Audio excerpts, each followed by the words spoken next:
जय हिंद दोस्तों। मैं हूं ऋतिक सर और मेरे ऋतिक मैथमेटिक्स यूट्यूब चैनल पर आपका बहुत ही स्वागत करता हूं। चलिए हम लोग देख रहे हैं कि परसेंटेज का एक सीरीज पढ़ रहे हैं और परसेंटेज में हम एक दो वीडियो बेसिक से दिए हुए हैं। उम्मीद करता हूं आप उसे देखे होंगे और आपको बहुत अच्छा भी लगा होगा। अगर आप वो वीडियो नहीं देखे हैं प्लीज़ आप पहले वो वीडियो देखिए और तब जाके ये समझ में बहुत ही अच्छे तरीके से आने वाला है। तो आज जो मैंने पिछले कॉन्सेप्ट दिया था उसी कॉन्सेप्ट पर आज देखते हैं कि कैसे कैसे क्वेश्चन को बनाए जा सकते हैं। तो हमने उस बेसिक पर क्वेश्चन लेना शुरू किया है। तो मैंने कॉन्सेप्ट दिया था ए बी फार्मूला। तो आपको मैंने बताया था ए बी फार्मूला होता है A plus B plus A B by 100। ये बताया था दोस्तों मैंने।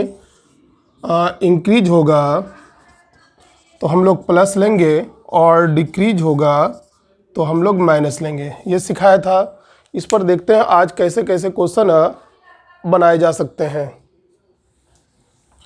तो आज का क्लास का पहला सवाल है वो दोस्तों इस तरह से,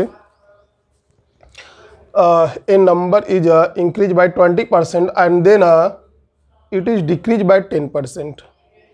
फाइंड द नेट इंक्रीज और डिक्रीज परसेंट।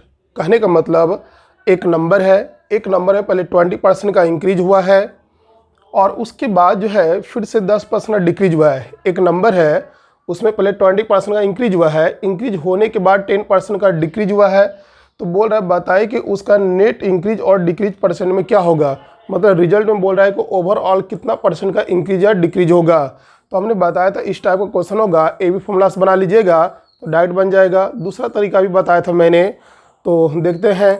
देखिए पहली बार कितना इंक्रीज हुआ है 20%, तो ए का वैल्यू रखना है प्लस में 20%। और दूसरी बार बढ़ने के बाद दूसरी बार डिक्रीज कितना हुआ है दोस्तों 10%। तो बी का मान लेना है माइनस में 10, क्योंकि डिक्रीज होगा इसलिए माइनस में लेना है। तो पहली बार इंक्रीज होगा दूसरी बार डिक्रीज होगा तो हम लोग ए फॉर्मूला यूज कर लेंगे। तो ए फॉर्मूला होता है A plus B plus A bye 100। ये सिखाया था मैंने अभी। तो ए का मतलब हो जाएगा प्लस में 20, बी का मतलब होगा -10। अब प्लस इंटू माइनस कीजिएगा तो यहाँ माइनस होगा, तो 20 इंटू 10 बाय 100 कर लेना है। 0 0 कट जाएगा। 20 में से 10 माइनस होगा तो 10 में से 2 माइनस होगा तो 8 प्लस में, इसीलिए ओवरऑल इंक्रीज होगा। कितना आसान था दोस्तों कि एक बार 20% बढ़ेगा, बढ़ने के बाद 10% डिक्रीज होगा तो रिजल्ट में ओवरऑल जो चेंज होगा वो 8% का इंक्रीमेंट होगा। 8% क्या होगा इंक्रीज। इसको हम लोग ऐसे ही बना सकते हैं दोस्तों। उम्मीद करता हूँ ये समझ में आ गया होगा आपको। इसको दोस्तों हम लोग इस तरह बना सकते हैं। पहले कितना मान लेते हैं 100 होगा। पहली बार कितना इंक्रीज हुआ है 20% इंक्रीज होने के बाद 120 हो गया होगा। 100 मान लिए 20% बढ़ेगा तो 100 का 20% 20 यानी बढ़ जाएगा तो 120 होगा। अब यहाँ पे दोस्तों 10% का कमी होगा तो 120 का 10% कितना होगा 12। तो इससे 12 रुपया कम होगा, तो सॉरी 12 कम होगा तो कम होने के बाद कितना बचेगा 108। तो 120 का 10% 12 कम होगा तो 12 कम होने के बाद 108 बचेगा। अब देखिए पहले हमारे पास नंबर कितना था 100, बढ़ कर हो गया कितना, बढ़ने घटने के बाद हो गया 108। अब 100 से 108 हो गया, मतलब 8 का इंक्रीज हुआ है ना। तो 100 में 8 का इंक्रीज का मतलब 8% का इंक्रीज होगा। आया कि नहीं? बिल्कुल आ गया। एक और तरीके से बना सकते हैं दोस्तों इसको, वो भी सिखा देते हैं हम। तरीके बहुत है, आपके पास केवल कॉन्सेप्ट क्लियर होना चाहिए। 20% बढ़ेगा। अब बताओ 20% बढ़ने का मतलब मान लेते हैं ये 100 था, 20% बढ़ने का मतलब 120 होगा। फिर इंटू इसका फिर 10% कम होगा, इसका 10% बढ़ेगा यानी कि 90% बचेगा। तो 90 बाय 100 कर लेना है। अब देखिए 1 0 1 0 1 0 और 1 0 कट जाएगा। ये हो गया 108। 12 इंटू 9 108, नीचे 100 है। मतलब इनिशियल में था आपका 100, अब बढ़ने के बाद कितना हो गया 108। कितना से इंक्रीज हुआ है दोस्तों 8% से। देखिए इस तरह भी बना सकते हैं हम लोग। तो आपके पास बहुत सारे तरीके हैं, 3 तरीका बता दिए हम। तो जो बेहतर लगे उसे अपने मन से बनाते रहना है। अब देखते हैं हम लोग दूसरा सवाल, इसी टाइप में से दूसरा सवाल कैसे रहेगा। उम्मीद करता हूँ आप इसे बेहतर तरीके से समझे होंगे।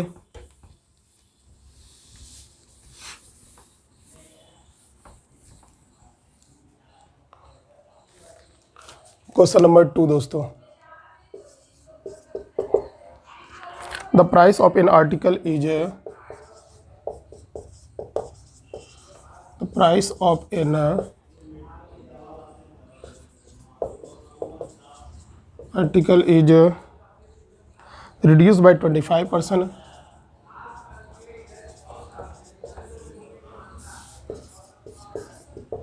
reduced by 25%, but the daily sale, but the daily sale of the article is, of the article is increased by 30%, increase by 30%, है ना। then the net effect,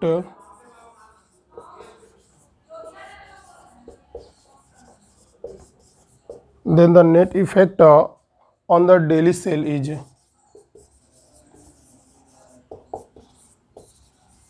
daily cell is, ये क्वेश्चन दिया है दोस्तों। अब देखिए दिया हुआ the price of an article is reduce by 25%। तो एक आर्टिकल है जो कि वो 25% से रिड्यूस हो गया है, लेकिन उसका डेल जो है, सॉरी उसका सेल जो है प्रत्येक दिन 30% से इंक्रीज हो गया है। पहली बात कि यहाँ पर क्या हो गया है कि आर्टिकल जो है वो रिड्यूस हो गया है कितना से, 25% से। तो एक आर्टिकल उसका कीमत 25% से कम हो गया है, लेकिन सेल जो है वो 30% से बढ़ गया है। तो बताएं कि उसका पर डे का जो है सेल होगा उस पर क्या इफेक्ट होगा। मैंने बताया था इस टाइप का क्वेश्चन होगा। पहले बताओ कितना परसेंट इंक्रीज हुआ है, 25%। फिर दूसरी बार डिक्रीज कितना हुआ है, 30%। तो पहली बार इंक्रीज होगा तो प्लस में, डिक्रीज होगा तो माइनस में। तो ए का मान हो जाएगा माइनस में, प्लस माइनस में 25 क्योंकि डिक्रीज हो रहा है, और बी का मान हो जाएगा दोस्तों प्लस में 30। एक फॉर्मूला यूज़ कर देना है, तो -25 + 30, प्लस इंटू माइनस माइनस होगा, 25 × 30 बाय क्या लेना है, 100। तो काट दीजिए, ये 25 से काटेगा 4 होगा, 4 से 2 से 2, 2 से 15। अब देखो ये 5 होगा, माइनस अब 15 में 2 से डिवाइड कीजिएगा तो 7.5 होगा, माइनस कीजिएगा तो ये आएगा 2.5 माइनस में। तो कहने का मतलब ओवरऑल जो है पर डे के सेल में जो इसका इफेक्ट होगा वो माइनस में, यानी कि 2.5% का डिक्रीज होगा। माइनस का मतलब होगा डिक्रीज होगा, 2.5% का क्या होगा, डिक्रीज होगा, है ना। सेम टाइप का क्वेश्चन था, एक फॉर्मूला बना लिए। आप चाहते तो फ्रैक्शन से भी बना सकते हैं, 100 मान के भी बना सकते हैं, लेकिन ज़रूरत नहीं है। डायरेक्ट हम लोग का आंसर हो गया 22.5% का डिक्रीज होगा। उम्मीद करते हैं आप यहाँ तक अच्छे तरीके से समझ गए होंगे।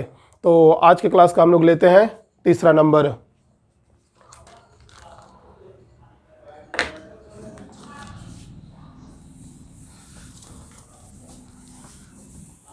क्वेश्चन नंबर 3 दोस्तों,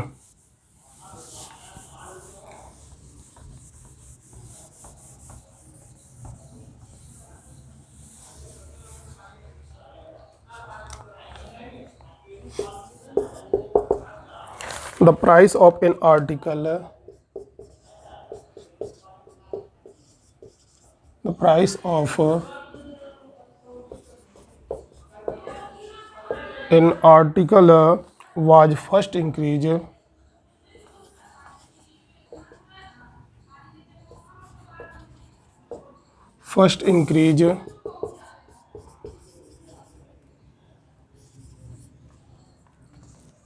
by 10% and the again by 20%, and the again by 20%, ये दिया हुआ है। If the list increase, last दिया हुआ है, इफ द लास्ट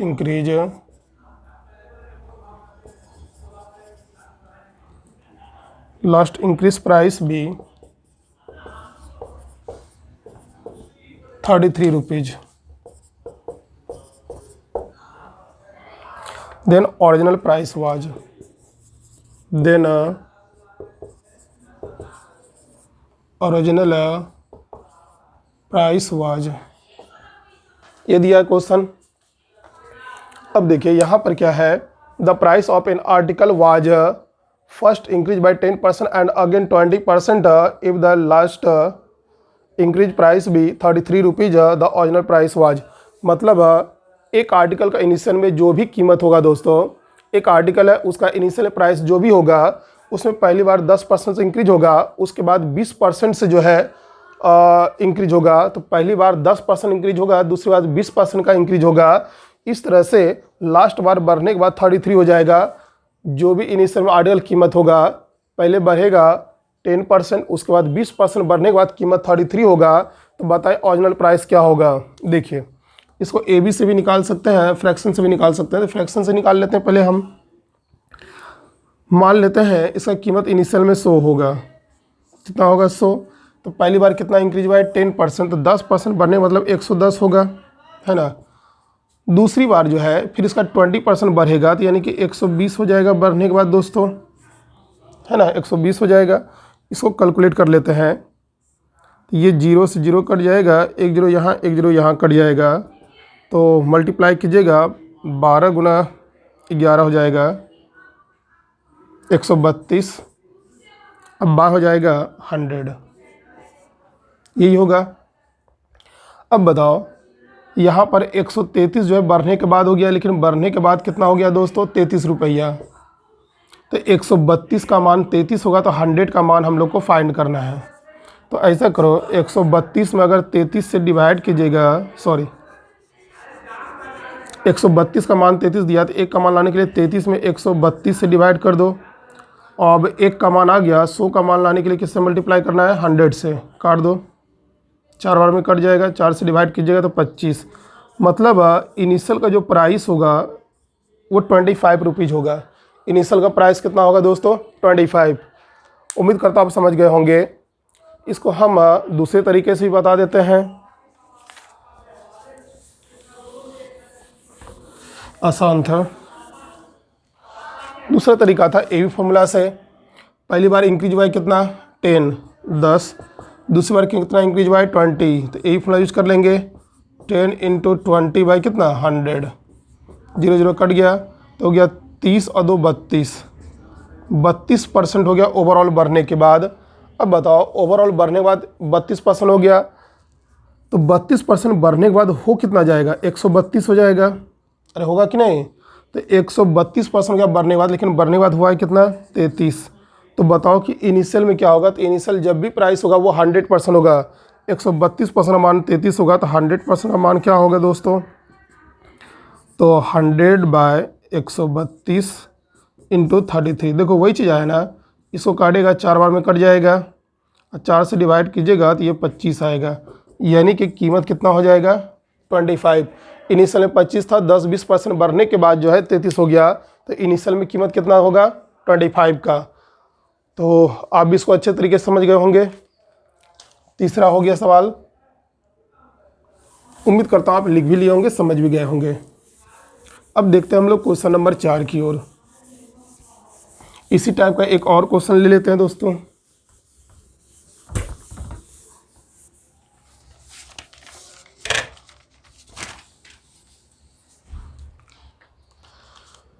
उम्मीद करता हूँ आपको बहुत ही अच्छे समझ में आ रहा होगा।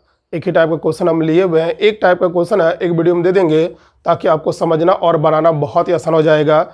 अपने प्रीवियस ईयर से बनाइएगा तो अच्छा लगेगा और बनेगा भी आपसे। और जो ना बने आप हमसे संपर्क कर सकते हैं। मेरा व्हाट्सएप नंबर दिया हुआ है डिस्क्रिप्शन बॉक्स में, आप वहाँ पर हमको मैसेज करके जो है डाउट क्लियर कर सकते हैं। चलिए एक और सवाल ले लेते हैं इसी टाइप का हम। Question number 4, the price of an article is the price of an article is first decrease by 20%,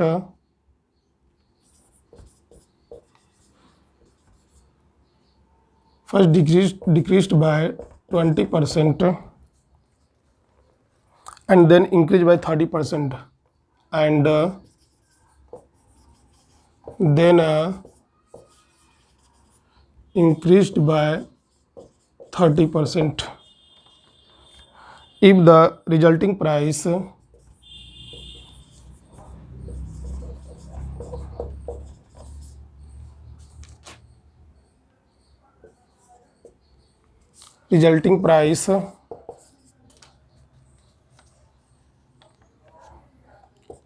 is 416 rupees, then the original price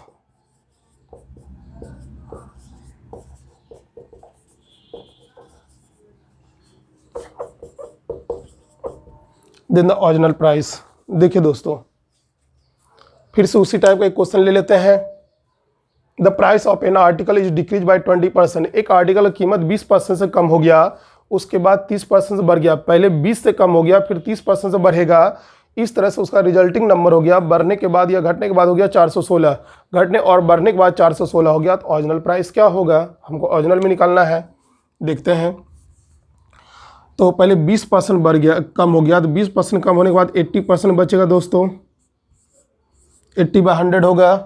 फिर इसमें जो है 30% का इंक्रीज हुआ है, तो 130 कर लेना है, 130 बाई कितना होगा 100, कैलकुलेट कर लेते हैं, 0 0 कैंसिल, 0 0 कैंसिल, 4 से काटिएगा तो ये 25 आ जाएगा, तो कहने का मतलब ये 2 आएगा, 26 बाई कितना हो गया 25, मतलब ये इनिशियल का कीमत है और ये बाद वाला कीमत है, तो बाद वाला कीमत हो गया है 26, लेकिन बाद वाला कीमत दिया हुआ कितना 416, मतलब ये 26 का वैल्यू 416 है, तो एक का मान निकाल लेना है, तो 26 का मान 416 होगा, तो एक का मान कितना 16 होगा, एक का मान 16 होगा, तो 25 का कीमत क्या होगा, 25 × 16 हो जाएगा 400, मतलब इनिशियल जो प्राइस था 400 होगा, तो बढ़ने घटने के बाद 416 भले हुआ था, लेकिन इनिशियल प्राइस क्या हुआ था 400। उम्मीद करता हूँ ये सवाल और इसके पिछले वाला सवाल भी इसी टाइप का था, दोनों समझ में बेहतर तरीके से आ चुका होगा। इसके बाद हम लोग नेक्स्ट सवाल देखते हैं दोस्तों, आज के क्लास का 5वां सवाल।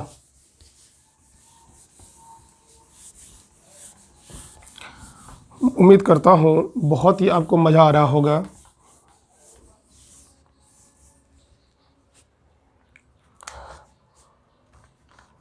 फाइव नंबर, ये कुछ थोड़ा सा हटके है।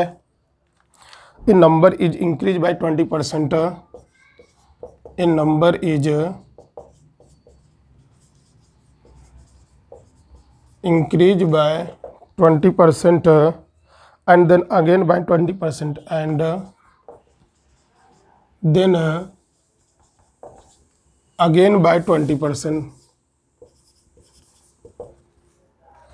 by how much percent, या by what percent should be the increase, should be the increase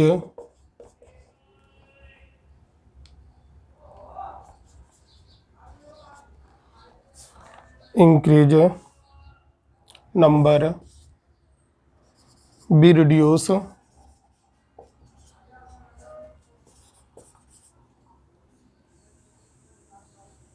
so as to get back the original number, original number.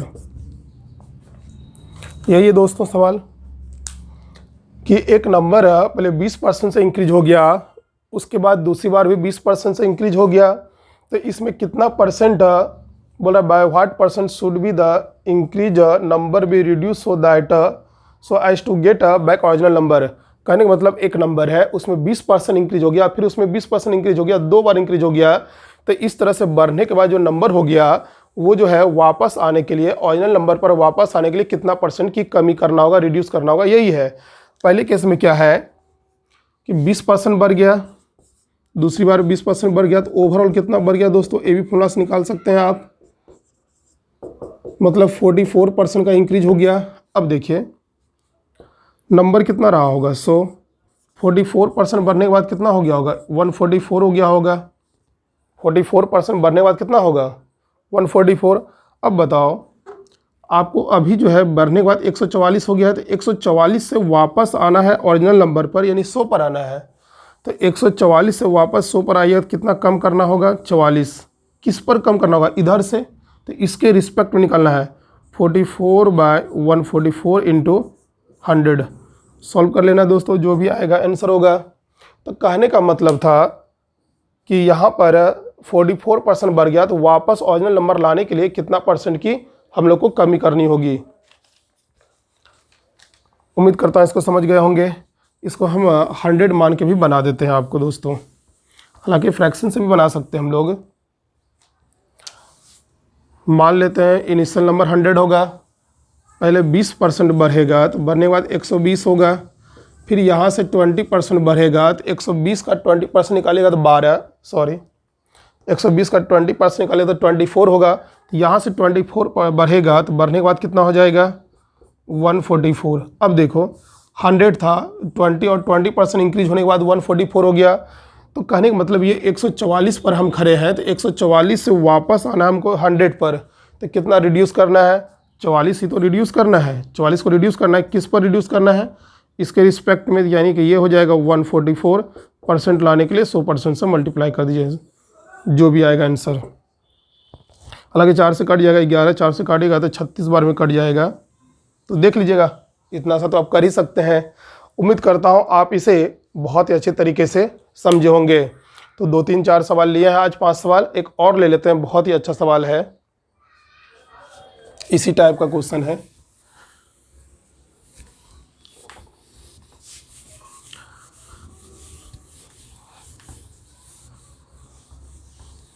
Question number हो जाएगा आज के क्लास का 6ठा।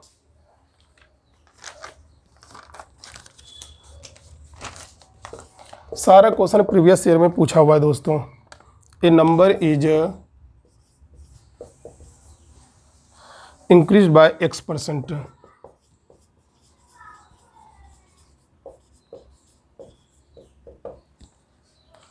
to get back to the x% to get back to the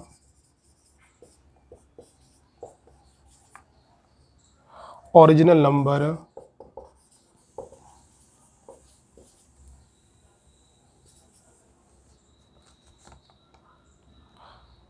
it is to be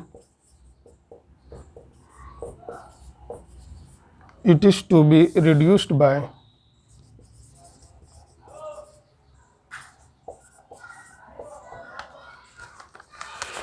ये last question है दोस्तों।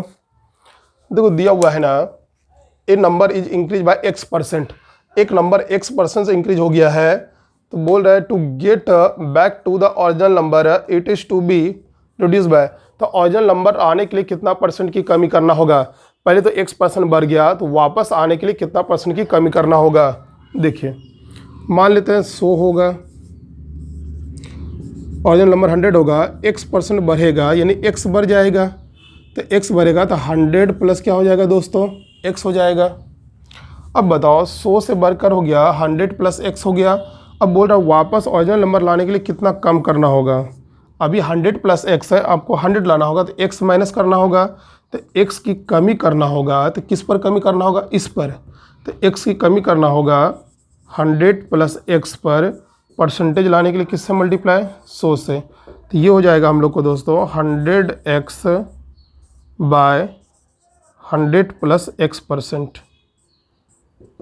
इतना percent की क्या करना होगा, रिड्यूस करना होगा, कमी करना होगा। उम्मीद करता हूँ आज का सवाल पढ़कर आपको बहुत मज़ा ही आया होगा और बहुत सारा कॉन्सेप्ट भी क्लियर हुआ होगा। तो हम लोग नेक्स्ट वीडियो में देखते हैं और भी अच्छा कॉन्सेप्ट को देखेंगे, ताकि जो है आपका परसेंटेज में और भी धीरे धीरे मजबूत बढ़ता रहे।